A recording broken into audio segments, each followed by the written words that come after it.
ঘেরা ঘর বাঁধতে লেগেছি। দিন বদলে তুমি। তোমার সাথে আমার শেষ দেখা হওয়ার পর কেটে গেল অনেকগুলো দিন। সেই একলা আমিটা একটু একটু করে আরও বেশি একলা হতে শুরু করলাম। অনেক চেষ্টা করেছিলাম তোমাকে ভুলে যেতে, কিন্তু পারিনি আমি। আসলে প্রথম ভালোবাসাকে কেউ ভুলতে পারে না, তাই হয়তো আমিও পারিনি ভুলতে।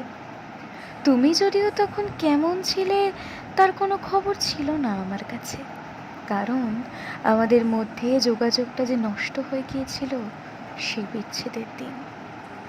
জানো, আর ইচ্ছাও করেনি কোনো কিছু জানার। শুধুই মনে হতো তুমি তো ভালোই আছো তোমার প্রেমিকার সাথে। সে তো বেশ ভালোই রেখেছে, হয়তো আমার থেকেও বেশি।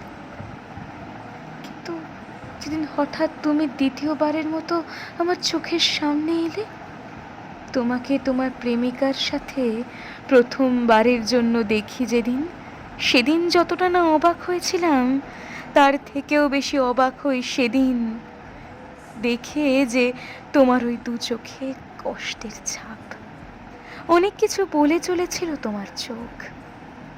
আমাকে আরও বেশি অবাক করে যে তুমি তোমার প্রিয় মানুষটিকে না নিয়ে কোথাও বেরোতে না, সে তুমি একা দাঁড়িয়ে আমার সামনে। আমি তোমাকে জিজ্ঞাসা করেছিলাম, কেমন আছো তুমি? তুমি উত্তর দিয়েছিলে, আমি আমি ভালোই আছি।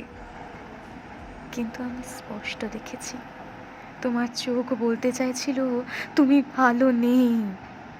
কোনো এক লুকোনো কষ্ট জমা ছিল তোমার মনে। তারপর আমি যখন জানতে চাইলাম তোমার প্রেমিকার কথা, তুমি তখন আবেগের বশে বলেই ফেললে সে সে ভালো আছে, কিন্তু আমার সাথে না।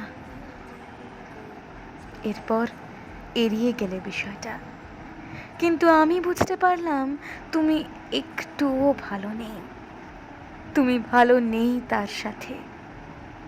তোমার মুখের মলিন হাসিটা সেদিন আর দেখা হয়নি। তুমি সেদিনও বলে উঠতে পারলে না ভালোবাসো তুমি আমাকে। এরপর দিন কাটতে থাকলো, আর আমার জানার আগ্রহটাও বাড়তে লাগলো, কারণ তুমি না বাসলেও আমি তো ভালোবাসি তোমায়। তারপর একদিন জানতে পারলাম তোমার সেই প্রিয় মানুষটি ছেড়ে গেছে তোমাকে। এরপর থেকে তুমি ঠিক আমার মতোই একা হতে থাকলে, আর একটু একটু করে দিন বদলানোর সাথে সাথে তুমিও বদলে যেতে থাকলে। অবশেষে এলো নতুন দিন, একটা নতুন তুমি।